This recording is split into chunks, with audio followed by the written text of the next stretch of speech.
Salut la compagnie, c'est Jules Melon et aujourd'hui dans la Ciné Critique, alors que je sors de la douche, je vais vous parler d'un film de Woody Allen sorti en 1979, Manhattan, considéré comme l'un de ses plus connus, avec lui-même au casting dans le rôle principal. À ses côtés nous avons Diane Keaton, Michael Murphy, Mariel Hemingway et aussi Meryl Streep dans un rôle secondaire mais très important dans le métrage. Alors il s'agit d'une comédie dramatique existentialiste et il faut savoir que je suis une bille en Woody Allen.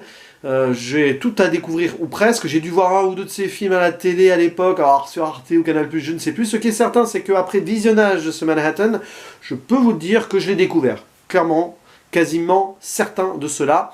L'histoire donc de Isaac, un homme de 42 ans, joué par Woody Allen, qui est en pleine angoisse, avec une vie personnelle très chaotique, mais aussi son plan privé, ça va pas très fort. Il a quitté son boulot pour écrire un bouquin, il n'arrive pas à trouver forcément l'inspiration, bref. On sent le gars bien désabusé des choses, il vient de se faire plaquer par sa femme, qu'il a quitté pour une autre femme, et lui-même sort avec une jeune fille de 17 ans. Sauf qu'un beau jour, en sortie culturelle avec son meilleur ami, qui trompe sa femme avec une autre donc femme, ben il va être tombé amoureux de cette femme-là. Et c'est un bazar pas possible.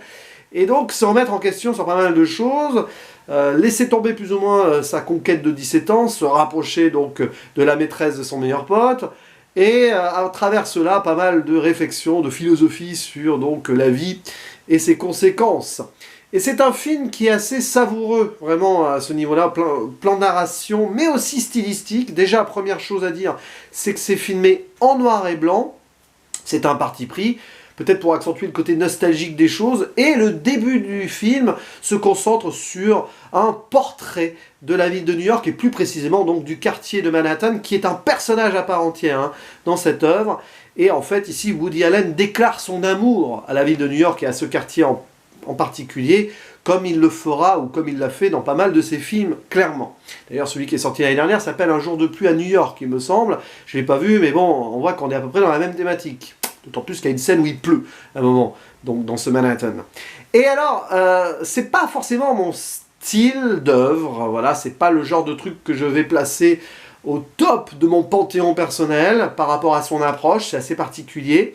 Mais on voit à quel point c'est maîtrisé et à quel point ça a pu inspirer beaucoup d'autres travaux tels que la série Friends par exemple. Il y a cette thématique-là. Alors Friends c'est plus en sitcom, mais là voilà, relation entre les personnages qui se posent des questions, parfois même qui se prennent la tête entre guillemets pour pas grand-chose, quoique bon, c'est un peu un délire de bobo en mode oh mon dieu la vie est pas facile, bon voilà, alors que bon, il y a quand même d'autres gens qui souffrent bien plus, y compris dans cette ville de New York, qui est volontairement présentée ici sous un aspect positif, avec un quartier, on va dire, aisé et qui occulte le reste. Alors, c'est pas parce que Woody Allen, je pense pas, a voulu ignorer la pauvreté et tout, c'est, je pense, pour renforcer le côté cynique des choses.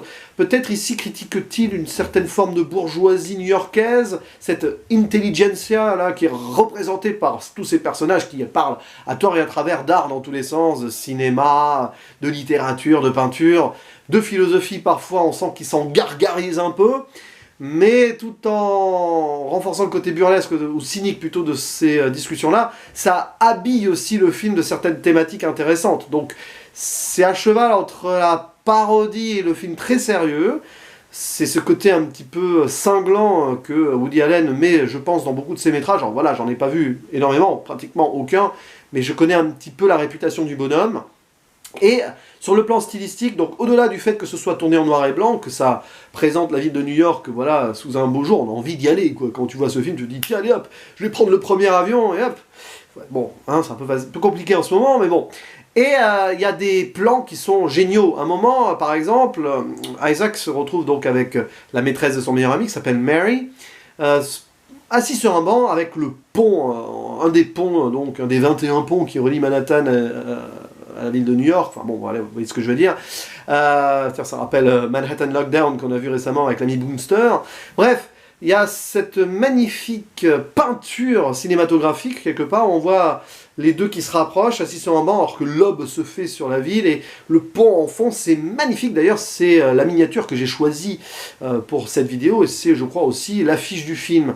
c'est superbe. Et il y a d'autres jeux comme ça, sur les lumières, les ombres, l'intimité ou pas. À un moment, les deux personnages sont dans un planétarium, c'est extraordinaire.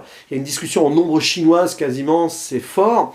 Et là, voilà comment Woody Allen a parfaitement représenté l'intimité, un rapprochement improbable qui annonce potentiellement l'impossibilité d'une relation pour plein de raisons. C'est un film assez désabusé où il ne faut pas chercher l'espoir quelque part, même s'il existe en tant que tel. Voilà, la vie, c'est l'espoir. Tant qu'il y a de la vie, il y a de l'espoir.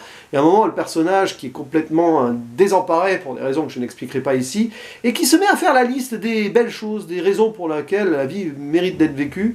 Et à un moment, c'est là où il a une épiphanie d'ailleurs. C'est assez intéressant. Puis bon, référence culturelle amusante, alors on voit que Woody Allen adore le cinéma, adore la ville de New York, il cite Bergman par exemple.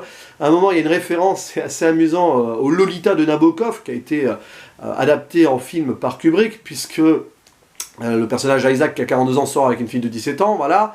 Il y a plein de petits trucs comme ça qui méritent d'ailleurs une belle relecture de ce métrage avec pas mal de background culturel. Voilà, par exemple, les liens qui sont faits avec le cinéma de Bergman. N'ayant vu aucun film de Bergman, et oui, d'ailleurs, il va falloir que je m'y mette, forcément, peut-être que je passe à côté de certaines choses, mais en tout cas, ce qui est sûr, c'est que c'est un film qui est assez riche et simple à la fois, c'est bien. Les dialogues sont assez savoureux. Parfois, c'est un peu redondant, du coup, c'est pour ça que voilà, c'est le côté film sitcom qui me laisse un petit peu haquer parfois, mais j'avoue que c'est vraiment bien fait et que c'est plaisant à regarder. Pour cela, d'ailleurs, je n'irai pas plus haut qu'un 7 sur 10, qui est une très bonne note, et quand même un très bien sur Captain Watch, parce que voilà, c'est un bon moment et ça fait réfléchir sur la vie aussi, d'une manière ou d'une autre, ce genre de film. Voilà, c'est tout ce que j'avais à dire sur ce Manhattan de Woody Allen. N'hésitez pas en commentaire à dire ce que vous en avez pensé si vous l'avez vu, ou me conseiller d'autres films du réalisateur, pourquoi pas. Voilà, j'avais hésité entre celui-ci, Annie Hall, et la rose pourpre du Caire, je vais y arriver, pour commencer, mais finalement, l'ami Léo fait son cinéma m'a dit « Commence par Manhattan », je l'ai écouté, et voilà où j'en suis. Allez, je vous dis à la prochaine, ciao.